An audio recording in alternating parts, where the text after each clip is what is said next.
Hello friends, welcome to my channel education point. आज हम बाल विकास एवं शिक्षा शास्त्र से संबंधित महत्वपूर्ण प्रश्नों को देखेंगे। ये सभी प्रश्न आपके आने वाले आगामी छत्तीसगढ़ शिक्षक भर्ती परीक्षा सीजीटेट और सीटेट के लिए काफ़ी इम्पोर्टेंट है। तो इस वीडियो के सारे प्रश्नों को अच्छे से समझते हुए देखिएगा, जिससे कि यदि इन प्रश्नों से रिलेटेड और भी प्रश्न दिए जाए परीक्षा में तो आप उन्हें बना सकें। तो चलिए शुरू करते हैं। आज का हमारा पहला प्रश्न है,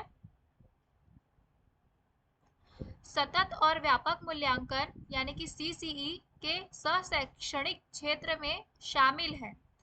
तो सीसीई में तो दो क्षेत्र है ना, सतत एवं व्यापक मूल्यांकन में। एक तो शैक्षणिक होता है और दूसरा क्या होगा, शैक्षणिक होगा। ठीक है, दूसरा होगा शैक्षणिक क्षेत्र। शैक्षणिक क्षेत्र में तो कक्षा से रिलेटेड आ जाएगा बच्चे की, है ना, और शैक्षणिक में कक्षा से बाहर में जब बच्चा होता है तब। तो ऑप्शन ए जीवन कौशल, ऑप्शन बी कार्य शिक्षा, ऑप्शन सी दृश्य और प्रदर्शन कला, ऑप्शन डी अभिवृत्ति और मूल्य। तो ऑप्शन ए है ना, ए बी सी तीनों सही है। ऑप्शन बी में ए बी सी डी चारों सही है। ऑप्शन सी ए सही है, बी सही है, डी सही है, या फिर ऑप्शन डी ए सी और डी सही है। तो सही आंसर कौन सा होगा, option B, A B C D ये चारों ही सही है, क्योंकि ये चारों ही शैक्षणिक क्षेत्र के अंतर्गत आते हैं।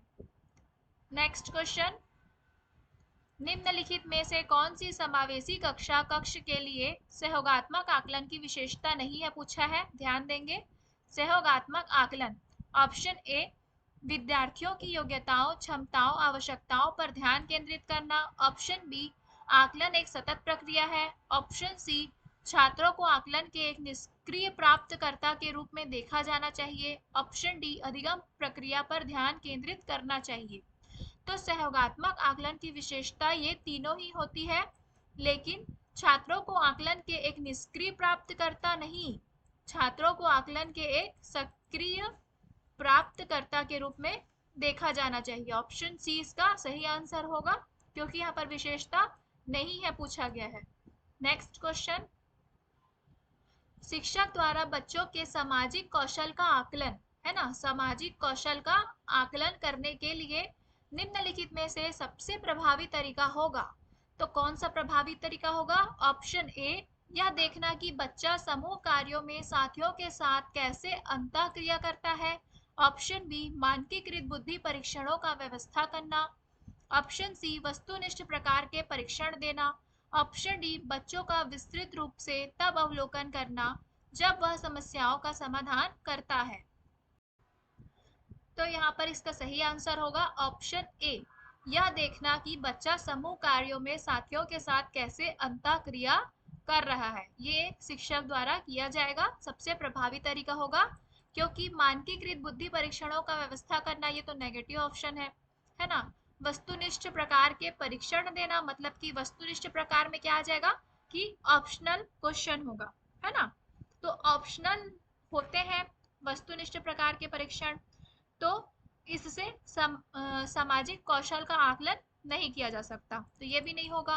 और बच्चों का विस्तृत रूप से तब अवलोकन करना जब वह समस्याओं का समाधान करते हैं, तो बाकी समय क्या करेंगे, है ना। अवलोकन तो हर समय करना चाहिए ना बच्चों का, तो इसलिए इसका सही आंसर हो जाएगा ऑप्शन ए। नेक्स्ट क्वेश्चन, कक्षा परीक्षण बहुत महत्वपूर्ण है क्योंकि यह मदद करता है ना, कक्षा परीक्षण पूछा गया है। ऑप्शन ए शैक्षिक उपलब्धि का मूल्यांकन करने के लिए। ऑप्शन बी लेखन की गति बढ़ाने के लिए। ऑप्शन सी छात्रों को तार्किक रूप से सोचने के लिए प्रशिक्षित करना। ऑप्शन डी उपरोक्त में से कोई नहीं। तो यहाँ पर कक्षा परीक्षण पूछा गया है ना, तो आप लोग ये पॉजिटिव आंसर है करके इसे सही मत समझिएगा कि तार्किक रूप से सोचना ये तो अच्छी बात होती है ना, लेकिन यहाँ पर कक्षा परीक्षण की बात की गई, यानी कि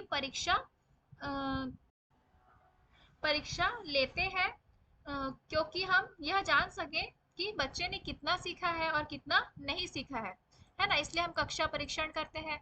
तो बहुत महत्वपूर्ण है क्योंकि हम किस चीज में मदद करता है, तो ऑप्शन ए शैक्षिक उपलब्धि का मूल्यांकन करने के लिए। हम बच्चों के मूल्यांकन करने के लिए तो कक्षा परीक्षण करते हैं ना, ना कि छात्रों को तार्किक रूप से सोचने के लिए प्रशिक्षित करना। यहाँ पर प्रशिक्षित करना बोल दिया गया है, ध्यान देंगे। प्रशिक्षित करने में क्या आ जाएगा कि एक प्रकार से उसे ट्रेन करना, है ना, ट्रेन करना। तो इसलिए इसका सही आंसर है ऑप्शन ए। नेक्स्ट क्वेश्चन देखेंगे। बच्चों के प्रदर्शन को प्रभावित करने वाला विद्यालय से संबंधित सबसे महत्वपूर्ण कारक कौन सा है?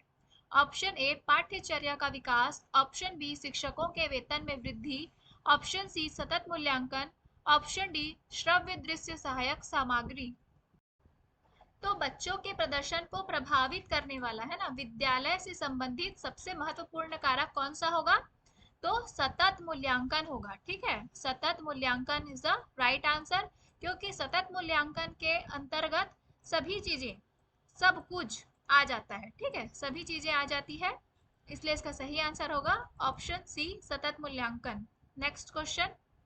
अल्बर्ट बंडूरा द्वारा प्रस्तावित अधिगम का सिद्धांत है ना? ऑप्शन ए शास्त्रीय अनुबंधन सिद्धांत, ऑप्शन बी संज्ञानात्मक सिद्धांत, ऑप्शन सी अंतर्दृष्टि सिद्धांत, ऑप्शन डी सामाजिक अधिगम सिद्धांत।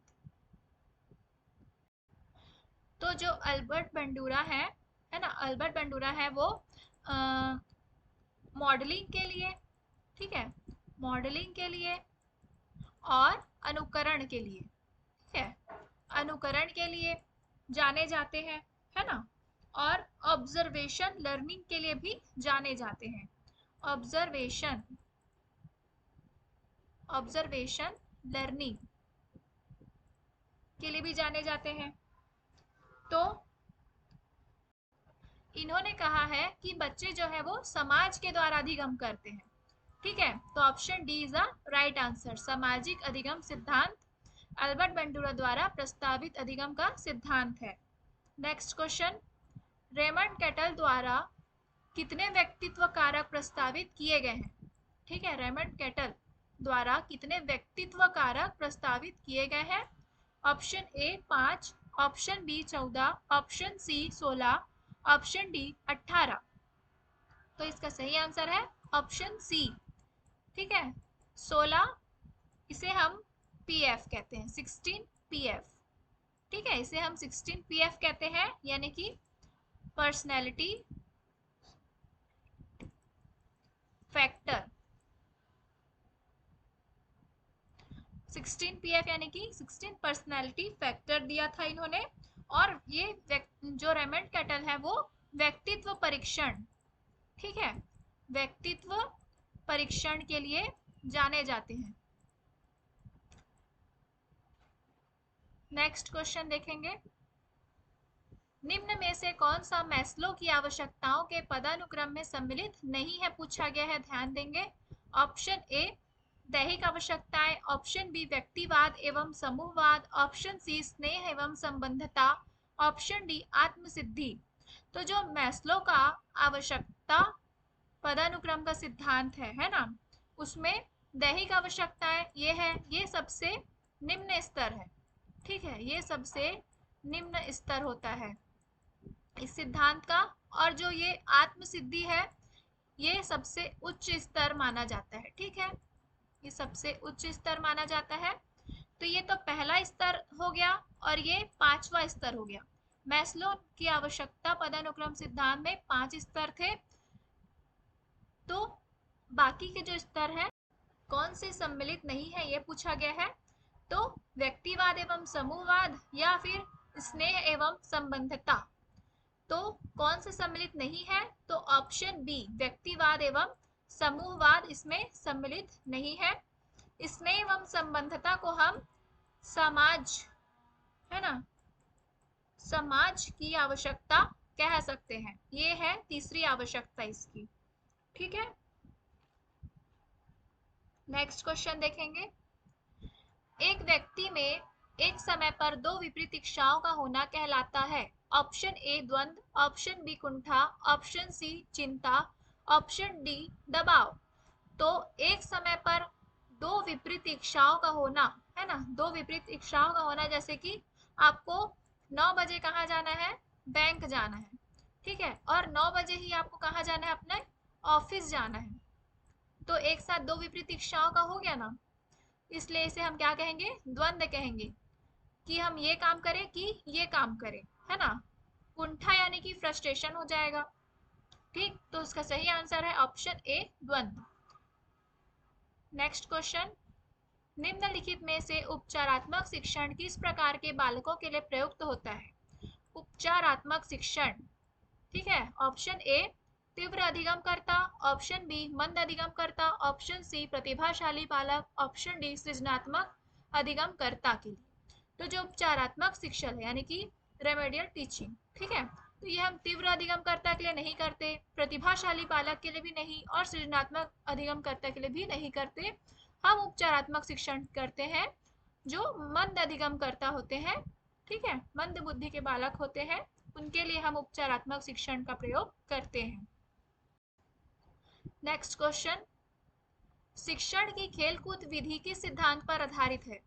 खेलकूद विधि, ऑप्शन ए शिक्षण की विधियों के सिद्धांत पर, ऑप्शन बी वृद्धि और विकास का सिद्धांत, ऑप्शन सी शिक्षण का समाज शास्त्रीय सिद्धांत, ऑप्शन डी शारीरिक शिक्षा सिद्धांत। तो इसका सही आंसर क्या हो जाएगा, ऑप्शन बी वृद्धि और विकास का सिद्धांत, ठीक है, क्यों, क्योंकि ये खेल कूद विधि के बारे में बोल रहा है ना, इसमें शारीरिक, मानसिक, संवेगात्मक, सामाजिक विकास, ये इन सभी का क्या हो जाएगा, विकास होता है, वृद्धि और विकास के सिद्धांत में, है ना, सभी पक्षों का विकास होता है, इसलिए इसका सही आंसर है option B. Next question, NCF 2005 की राष्ट्रीय संचालन समिति के अध्यक्ष कौन थे। ठीक है, अध्यक्ष पूछा है तो कौन थे। Option A professor Kothari, option B professor Mehrotra, option C professor Yashpal, option D professor Ramamurti. तो ये जो राष्ट्रीय संचालन समिति है ये एनसीईआरटी के द्वारा बनाया गया था, ठीक है, एनसीईआरटी के द्वारा बनाया गया था, और इसमें कुल सदस्य कितने थे, कुल सदस्य कितने थे, तो 35 सदस्य थे, ठीक है, इसको आप याद रखेंगे, इंपॉर्टेंट क्वेश्चन है। तो इसका सही आंसर हो जाएगा, अध्यक्ष कौन थे, तो प्रोफेसर यशपाल थे, ठीक है, ऑप्शन सी इसका राइट आंसर है। नेक्स्ट क्वेश्चन देखेंगे, आरटीई अधिनियम 2009 किस आयु समूह के बालकों के लिए है। ऑप्शन ए 5 से 12 वर्ष, ऑप्शन बी 12 से 18 वर्ष, ऑप्शन सी 7 से 5 वर्ष, ऑप्शन डी 6 से 14 वर्ष। तो आरटीई अधिनियम 2009 6 से 14 वर्ष के बालकों के लिए होता है, ठीक है।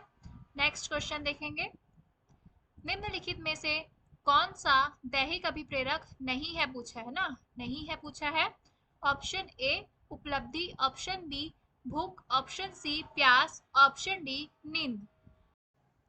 तो दो प्रकार की अभिप्रेरक होते हैं, जिसमें दैहिक अभिप्रेरक को हम जन्मजात अभिप्रेरक कहते हैं, ठीक है, और दूसरा अभिप्रेरक क्या होता है, अर्जित होता है, ठीक है, अर्जित अभिप्रेरक होता है, जिसे हम वातावरणीय अभिप्रेरक कहेंगे, ठीक है, वातावरणीय अभिप्रेरक कहेंगे। तो दैहिक अभिप्रेरक नहीं है पूछा गया यहाँ पर, ठीक है, तो इसका सही आंसर हो जाएगा ऑप्शन ए उपलब्धि। उपलब्धि जो है वो दैहिक अभिप्रेरक नहीं होता है। कौन कौन से होते हैं, भूख, प्यास, नींद, ये सब क्या हो जाएंगे, दैहिक अभिप्रेरक, जन्मजात अभिप्रेरक हो जाएंगे।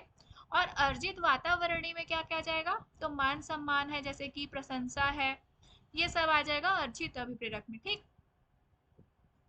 नेक्स्ट क्वेश्चन, शिक्षण अधिगम का मनोवैज्ञानिक आधार किस पर निर्भर करता है। ऑप्शन ए अध्यापन शैली, ऑप्शन बी विषय वस्तु, ऑप्शन सी भाषा, ऑप्शन डी सामाजिक आर्थिक स्तर। तो मनोवैज्ञानिक आधार पूछा है ना शिक्षण अधिगम का, तो सबसे अच्छा ऑप्शन क्या होगा इसमें, अध्यापन शैली। जो अध्यापन शैली होती है वो मनोवैज्ञानिक आधार पर निर्भर करता है, ठीक। तो शिक्षण अधिगम का मनोवैज्ञानिक आधार क्या हुआ, अध्यापन शैली। नेक्स्ट क्वेश्चन, निम्नलिखित में से कौन सा बुद्धि का प्रदर्शन परीक्षण नहीं है पूछा है। ठीक है, नहीं है पूछा है। तो जो प्रदर्शन परीक्षण होता है उसे ही हम क्या कहते हैं? अशाब्दिक अशाब्दिक बुद्धि परीक्षण कहते हैं, है ना। अशाब्दिक बुद्धि परीक्षण कहते हैं। तो इसमें नहीं है पूछा गया है, कौन सा नहीं है? Option A Bhatia battery, option B cattle का संस्कृति मुक्त परीक्षण, ऑप्शन सी स्टैनफोर्ड बिने परीक्षण, ऑप्शन डी रेवेन का एसपीएम। ठीक, तो प्रदर्शन परीक्षण कौन सा नहीं है, यानी कि इसका सही आंसर क्या हो जाएगा? ऑप्शन सी स्टैनफोर्ड बिने परीक्षण जो है वो प्रदर्शन परीक्षण यानी कि अशाब्दिक बुद्धि परीक्षण नहीं है, क्योंकि ये है शाब्दिक बुद्धि परीक्षण। ये क्या है? शाब्दिक है, ठीक है, ये शाब्दिक बुद्धि परीक्षण में आ जाएगा। बाकी जो भाटिया बैटरी है, कैटल का संस्कृति मुक्त परीक्षण है और रेवेन का एसपीएम है, ये तीनों ही क्या है? अशाब्दिक बुद्धि परीक्षण है, ठीक है। और जो स्टैनफोर्ड बिने थे, है ना, तो सबसे पहले बिने ने ही क्या किया था? बुद्धि का परीक्षण किया था। कब किया था? तो 1905 में किया था, ठीक है। नेक्स्ट क्वेश्चन देखेंगे। जीन पियाजे के अनुसार संज्ञानात्मक विकास की अंतिम अवस्था कौन सी है?